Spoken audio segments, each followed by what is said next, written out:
Nobody out on the floor, open plan office, knows what's going on, but they look at us. And if we come out here looking like hangdogs and the faces drawn and not happy, they'll be like, oh my God, something's going on. This is bad. Only count on the money you get in your pocket the day it closes. Because earnouts, even though they sound great, in many cases never happen.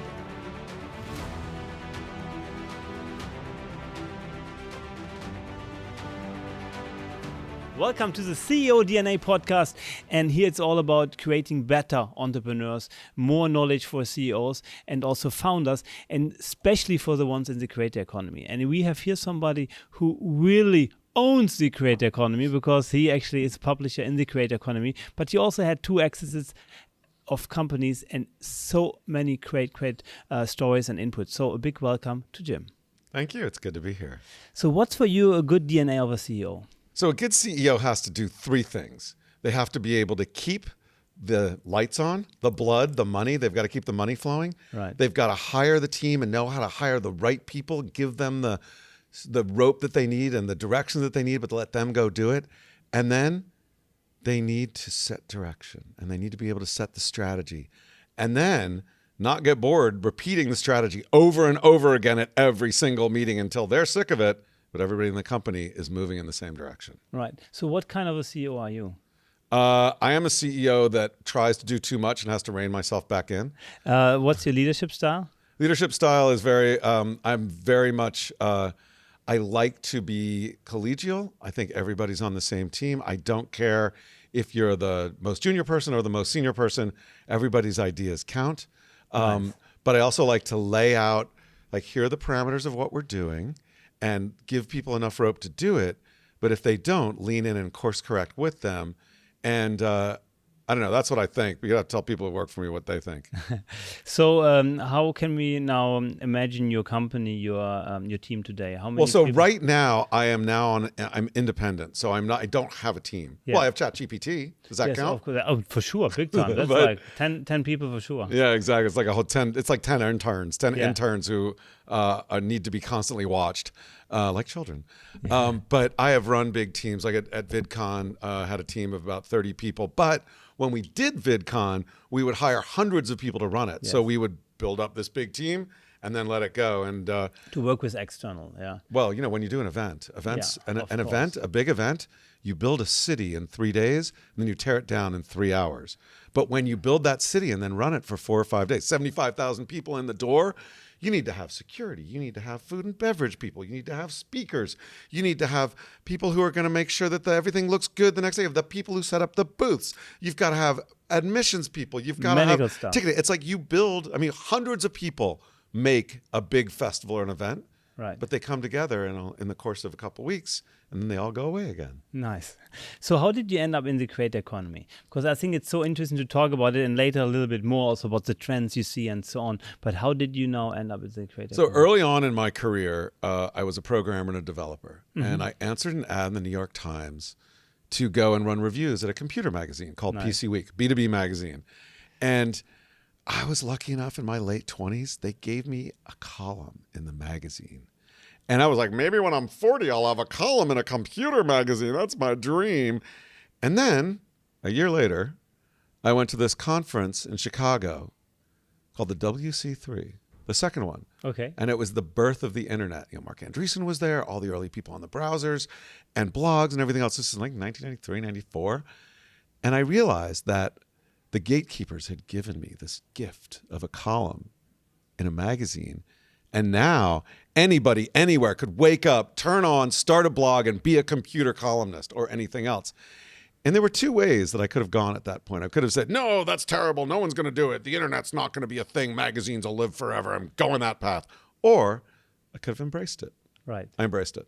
Nice. And so the subsequent aspects of my career, whether it was in magazines, building internet media properties, building a television network, starting and running an early MCN on YouTube, were all about that idea of everybody should have an opportunity to be a creator and build an audience and hopefully build a life. Right. Yeah. So you kind of had an early, thought about like really how powerful reach is as a creator, right? How did you come to that? How did you realize, okay, from the writing like a traditional newspaper, New York Times, you said, right? No, it was for PC Week, so it was a PC, computer newspaper. Computer newspaper, but you got there already. How often was the publication? It was a weekly newspaper, Nice. and I had a column every week. Wow. And look, I ended up running PC Magazine as editor-in-chief and a bunch of other things. But I think it just really goes back to that idea, because before that, when I was a programmer, like I was building systems for Chase Manhattan Bank, I was building systems for Morgan Guarantee, who are now the same company, and a bunch of other people. But I started writing about it. Yeah. So I built a methodology for PC-based connections to mainframe servers and how to build systems that crossed both of those. It was in a magazine, and I was on some of the early B2Bs, so the early bulletin board systems. Remember BBSs? Yes, yeah. CompuServe, and talking about what I was doing and connecting with other people, and and writing guest columns for certain magazines as well. And I realized that there's so many people I knew that were so good, and as I got to know other people around the world, everybody should have an opportunity to reach an audience, not just the gatekeepers at the magazines in New York and the film studios in LA or Mumbai or London or Sydney. Right. And that anyone, anywhere who had something to say should be able to say it. Absolutely. And so that's really where it came from. And I think that's, of course, nowadays possible. But let's start now. You mentioned so many points just that we understand, and also what we can learn as CEOs and founders from your path. So I'll talk you through it. Yes, please. So in 2007, I was in 2006, 2007, editor-in-chief of PC Magazine. Everything was great, but print magazines were going down. I could see it. It was really clear. And when some folks that I'd worked with on the TV network, ZDTV, which became Tech TV, had started a company called Dig. And they were also playing around trying to put, some of the stuff that we did at Tech TV on the internet, because you could do it on the internet. I was doing it too at PC Mag. But they said, look, we just raised a bunch of money for Dig. And we also raised some money for this thing we're kicking around called Revision3, which is a little TV network on the internet. Right. But they won't actually give us the money for that until we get a CEO. Do you want to be our CEO? And I was like, I got an MBA out of college. I've wanted to be a CEO for a long time. It's clear this is going downhill. Sounds like fun. I will come be your CEO. I'll cut my salary in half, and I'll build the future of media, visual media, televised media. Right. At that time, there were 30 or 40 different platforms where you could stream your video. There was Break and Rever and Blip and Vio and YouTube too. Exactly, YouTube. And YouTube too. Search engine today. Yeah. No. Well, YouTube then was just another of the 30. Right. But over the next 2 years, we saw YouTube take over. And so after starting this up and doing a lot of video podcasts and doing that, we came down to, YouTube is the thing. So I pivoted the company in 2008, 2009 to focus 100% on YouTube. And so we became one of the early multi-channel networks on YouTube. And we were, unlike many of the MCNs, which were focused on comedy, they were focused on beauty, they were focused on teen girls, because I came out of the tech space. And a lot of the people I came out of the gaming space. Right. And the science space, we became the MCN for guys. Wow.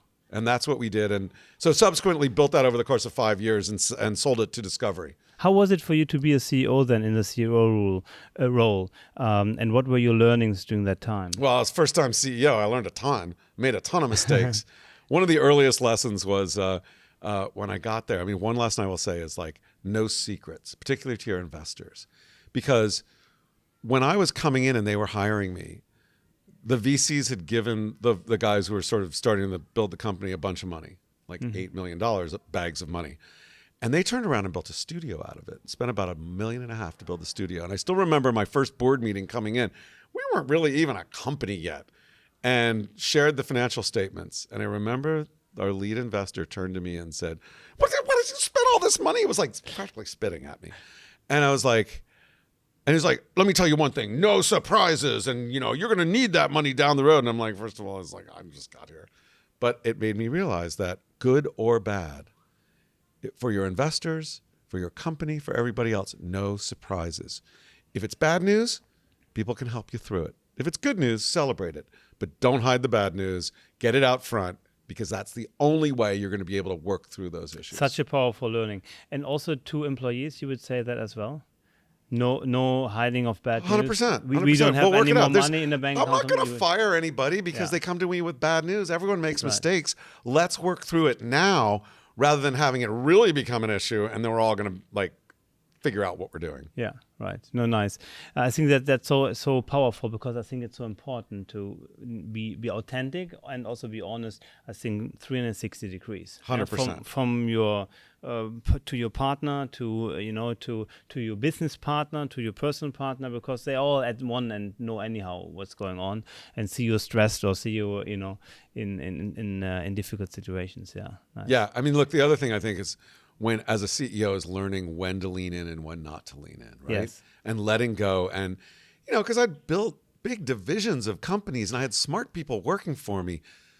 But as a CEO, I had a chief revenue officer. Right. I had a head of finance.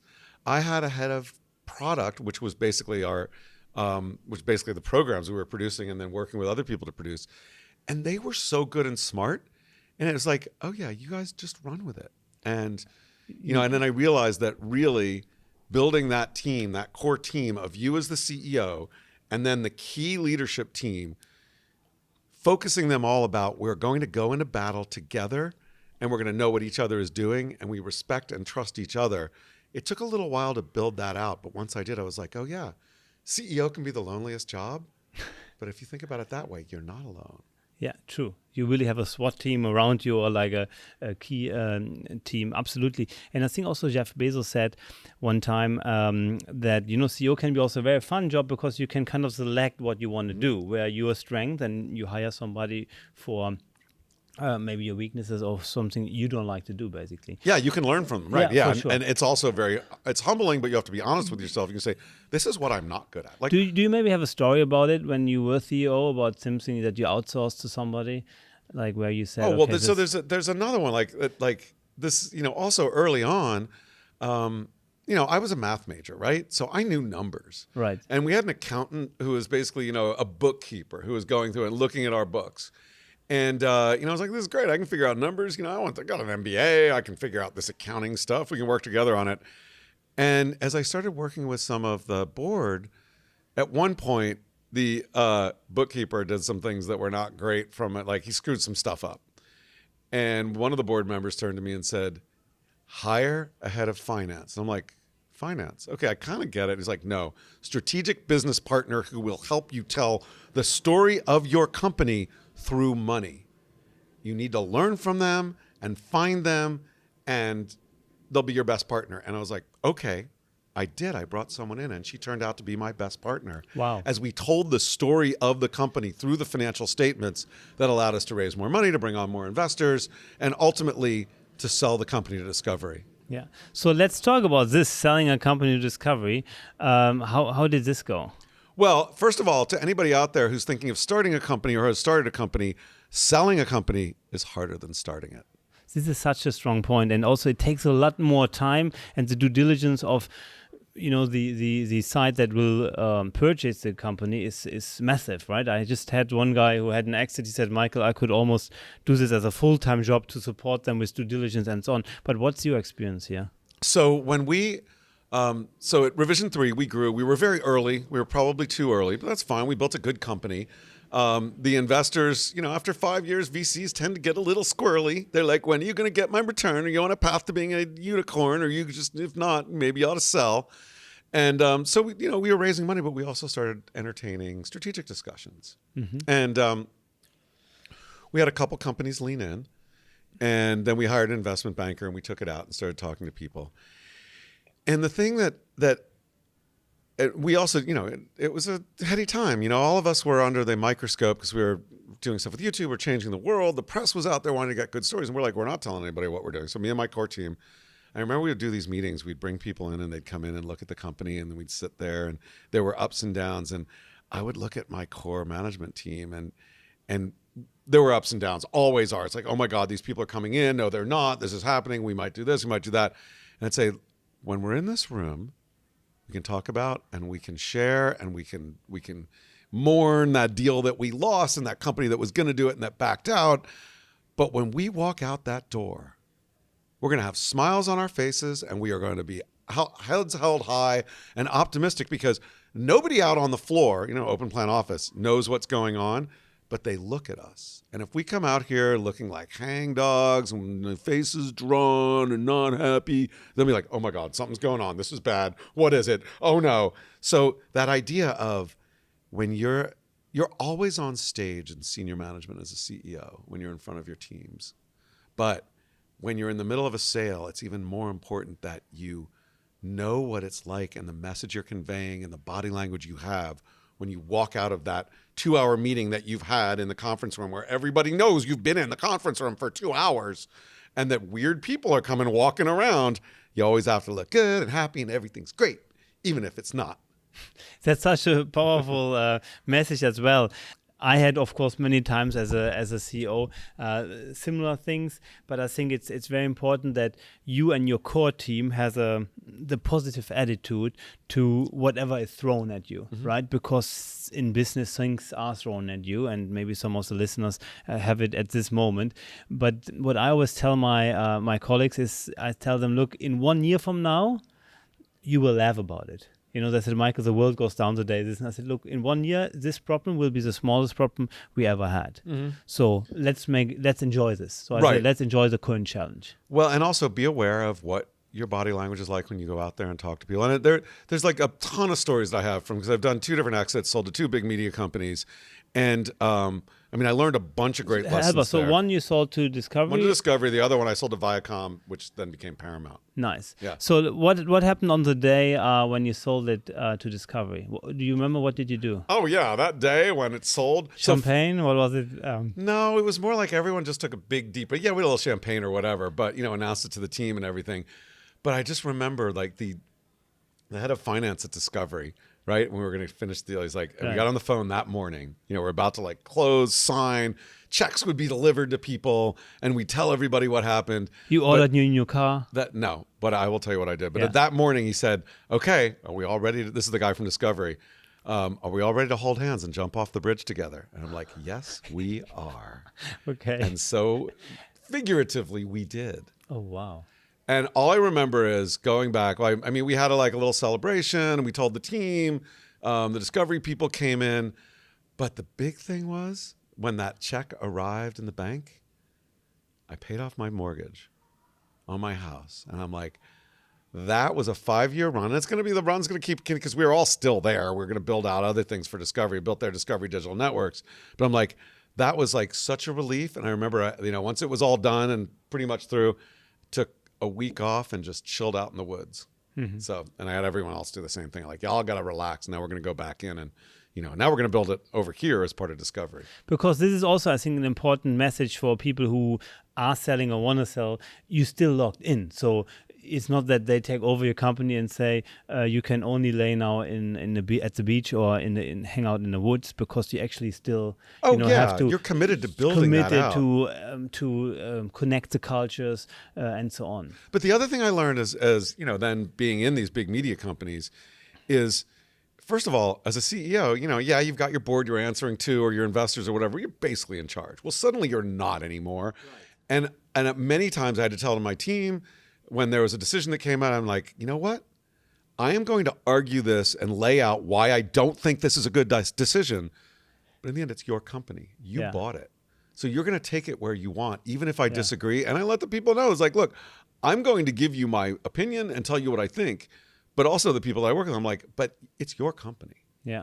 And you will do what you want. But the flip side of that is, and this is really interesting. So, familiar with Jason Calacanis? Do you know who he is? Yeah. So Jason, great investor now, startup, insider. He did Silicon Valley Reporter, and we were both in journalism together in the early days. But he had already sold his company to AOL and all this. Anyway, so he gave me great advice, because I asked him after I sold him, like, okay, do you have any good advice for me now that I sold my company? And I'm like, what do I do? And he said, you will never sell another company to Discovery again. So don't worry about saying what you think. Don't worry about just whatever happens, do the right thing for you and your team, and do the right thing for the company, because At some point, you'll be out. You will never sell another company to them again. So don't worry about burning bridges if it comes to that. I thought that was really good advice. Yeah, wow. I normally would think differently, but like somebody who sold the company to AOL, amazing. So now, how long were you still locked in, or how long did you still work for Discovery? And for like 2.5 years.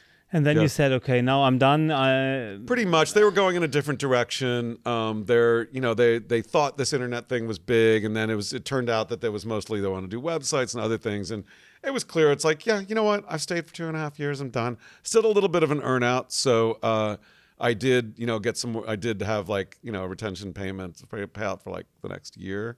Tell us what means earnout. Oh, so when we sold it out.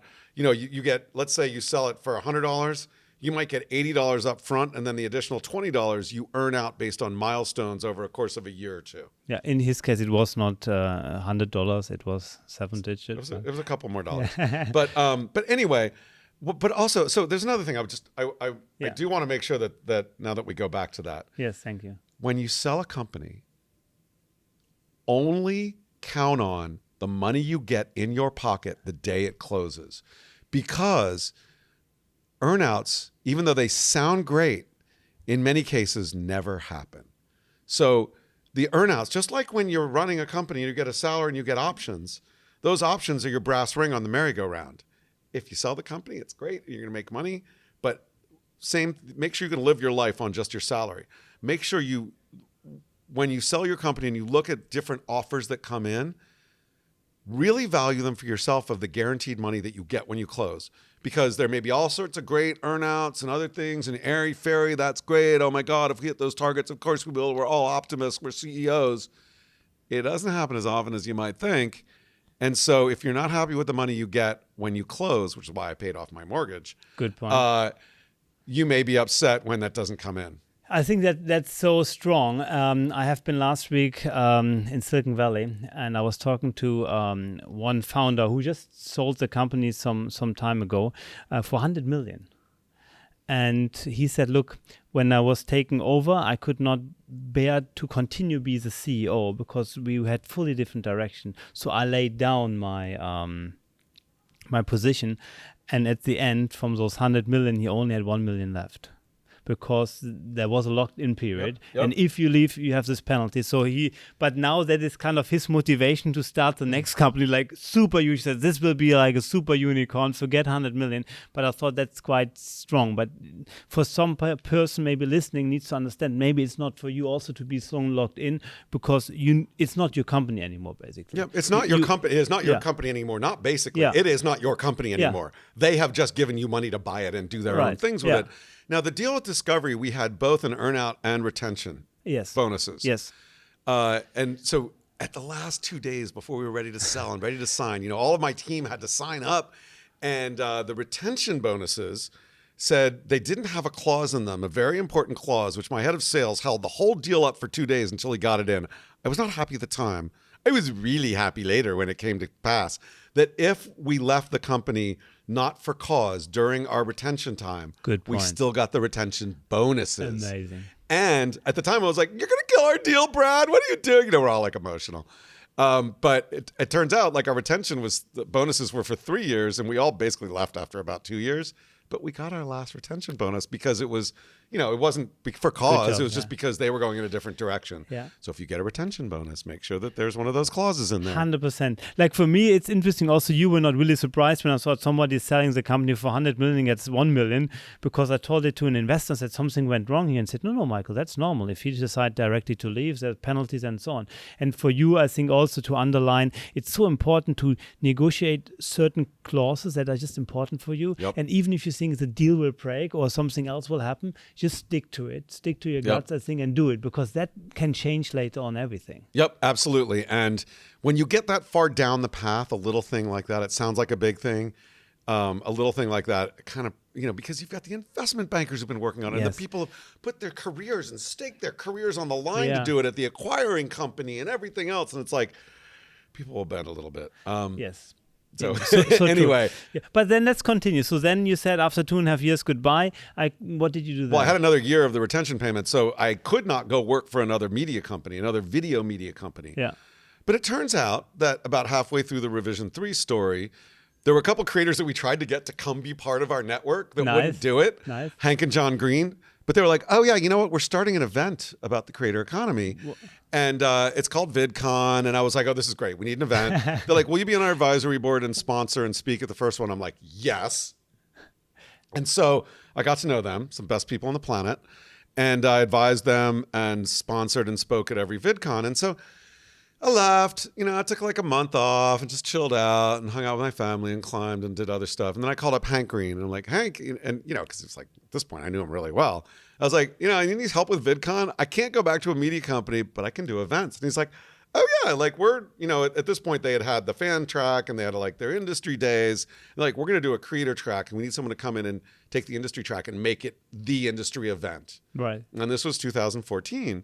In the fall, and it's like, you want to do it? I'm like, yeah. So I worked out a deal with them. I'm like, I'll come do it. I was like, I'll do it for a year. It'll be great. And then I'll go get another real job.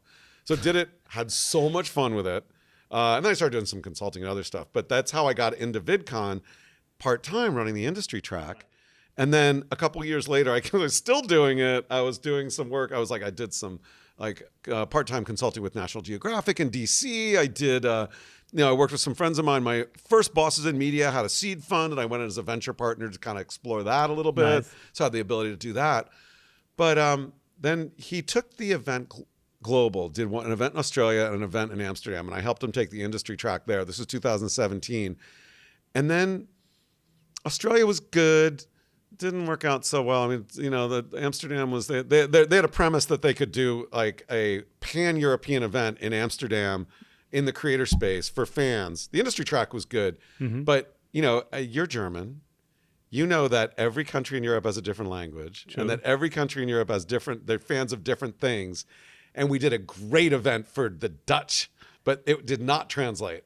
And then he looked at it and said, you know what? Me and my brother and my dad, they were my board. They're like, we have no debt. We have no investors. We have no safety net. If something were to happen, we'd lose everything. Yeah. Something like an earthquake or a fire, not a pandemic, because nobody was thinking about that. But if something happened, we'd lose everything. Like, we're going to sell. Will you be our CEO? Because you've sold companies before. And I said, yeah, I'm not doing anything else apparently. But the other reason why is because Hank and John, great creators, they had a number of other businesses. They were making content. They basically educated an entire generation of kids for history and science and all these other things. They didn't want to get locked in because as a CEO, when you go, like we said before, you go in and you have to you do a 2 or 3 year commitment to do the integration and to build it out. They didn't want to do that. They're like, we have all these other businesses we're running. We're not doing that. So part of it was I was the one who was going to stay. And I'm like, I was fine with it. So we said, and then 5 months later, we closed with Viacom. That's fast. Yeah. Well, how did this happen? 5 months, that's fast. Yeah. Did a process, talked to a lot of people. Viacom and by the way, we were an event. We expected we to sell to an event company. Right. We talked to a bunch of different event companies. We had bids from some of them. But this TV company, Viacom, came in and we're like, what the heck? Sure, we'll take the meeting. Turns out they came in, they put a bid together. We put a no shop together. They went through the diligence. We were a month in. They were really interested. And they came to us. This is in January. They came to us. I think it was the second week of January. And they said, you know what? And we were in the middle of diligence. The purchase agreement hadn't been drafted and completed. And they said, we're about to, in about 2 weeks, we're going to go into this like hardcore negotiation with CBS to try and merge with them. Our entire corp dev team at Viacom is going to be doing that. If we don't close this deal in 10 days, it's not going to happen for a year. And we're like, holy effing whatever. We crammed a month worth of diligence and purchase agreements and everything. And I got my team and I got everything. I was like, the next 10 days, we are not sleeping, are going to be insane, but we are going to get this deal done. And we did. Nice. Yeah. So how was this? Looking back at this day, you got again the message or the signed contract. What did you do? We basically sigh of relief. We went and told everybody at the company. We welcomed in. And, the thing is, when it happens, you announce it and then you bring in the, hopefully members of the company that acquired you will come and talk to the employees and everything. We laid that out. And then, we we went out to dinner and we were like, okay, let's chill out a little bit. And then we're going to jump right back in. Nice. Which is what we did. Yeah. How long did you had still to stay with the company? I signed a 2-year contract when I started. And I was just like, I'm going to do 2 years. And I'm going to go do something else. Well, my 2-year contract was up February of 2020. And we were doing an event in London and I was negotiating. I was like, do I want to stick around? Do I want to not stick around? Whatever. And they had a deal on the table and I was not inclined to take it. Mm-hmm. But then there was this thing like COVID starting to spread around. And I thought like, if this COVID thing becomes a big deal, it's probably going to be a good idea to have a 2-year employment contract with a big company. So I signed it.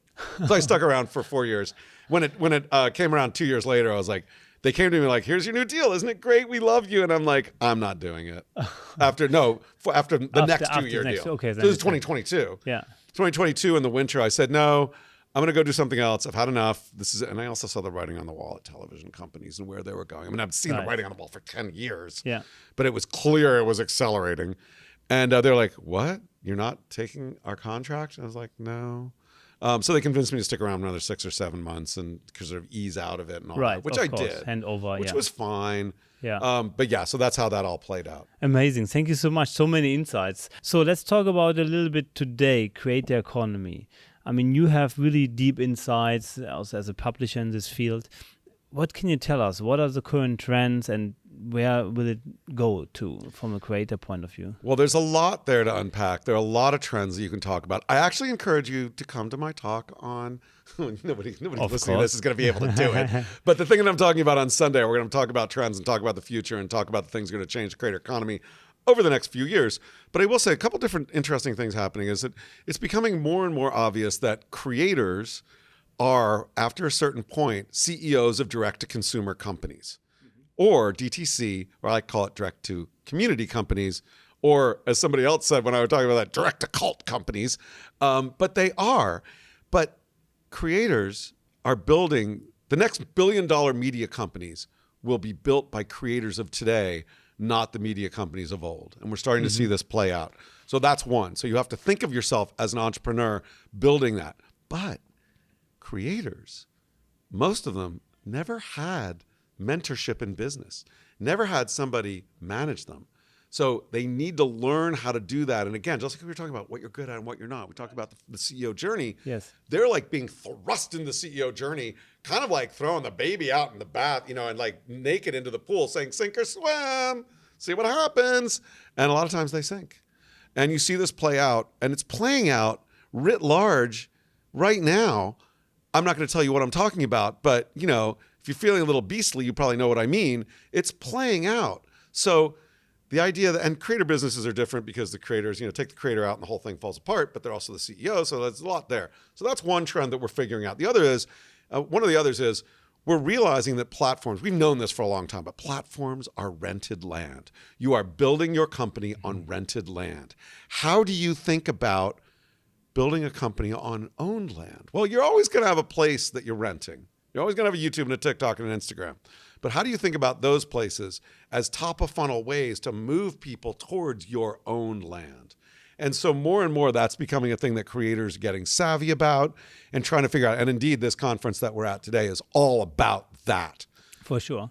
Another thing that's interesting, I could go on and on. Just tell me to shut up when you're done, when you want me to. No. So the middle class of creators is almost being hollowed out a little bit. Mm-hmm. True. We're seeing with research and with AI and new apps that are coming out that brands are realizing that they can go and bring in 100 or 200 micro and nano creators, 50,000, 100,000 and less. If they bring them together for what they're doing, they can actually have a better return on investment in the way that they work with creators than those of a 2 million, 5 million, 10 million. Now, If you're in the 20 million, 100 million, et cetera, you're in a different class. So what that means is it's great for new creators coming in who are going into their niches and are really leaning in and building a strong, valued community of 50,000 or 100,000 people. But if you're one of those bigger creators, that's where you need to start taking everything into your own hands and building out your own properties. So we're seeing that happen as well. So it's almost a binomial distribution of creators that are doing well versus those that are sort of having to start taking matters into their own hands. 100%. I see that a lot. As you know, I'm running the company Kloep, where you can sell digitally in under 2 minutes everything, and we really focus to help creators to monetize their reach. And sometimes I'm very impressed by some creators who only have 3,000 followers but make as much as somebody with 1 million followers, because it's also, of course, about engagement with the followers, but also really having this cult, this we had one guy, I remember, who sold $1 million in under 9 minutes. That's awesome. It was in our platform, and our CTO called me, said, Michael, somebody hacked our system, again, cyber attacks, what's going on? I said, just let me know what happened. He said, our one checkout page gets all these pings. And I said, who is it? And he told me the name, and I checked online and said, no, he's just selling something. So I think it's just quite interesting that people with a really loyal audience, who maybe also very authentic and, build this cult around it, can really create a great business. But you told me also you think that they are not really business people as such. They creators first and then business people. But don't you think in the future that will more align, or they will actually hire a CEO maybe as well? Well, that's the thing. You've got to build out your team. Right. And so we see fractional COOs come in for creators more and more. I met a guy earlier this week who's a fractional CRO for creators, which is really smart. Right. And so, but the creator has to be able to understand that they can bring a team in and let go. And if you're a creator and you're in your bedroom and you're 16 and you start creating, and all of a sudden you've got millions of people following you and the money's pouring in, you know nothing about how to lean on other people and stop doing things. So because, and I'm not all creators, there are all sorts of different kinds of creators now. But a lot of the sort of traditional started, and as my teen and I grew it up, I didn't have a mentor. I didn't have somebody tell me when I was doing something stupid, or pissing somebody off, or, behaving badly from an HR perspective.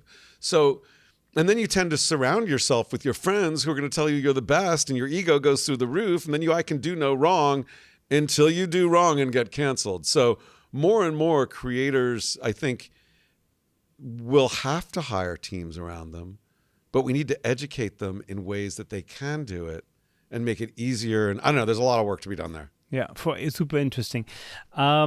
Final question: when you look back now in your entire career, and it's been really impressive. So really, 2 exits and still maybe even a third one, right? No. I'm just working to fuel my travel habit at this point. Good.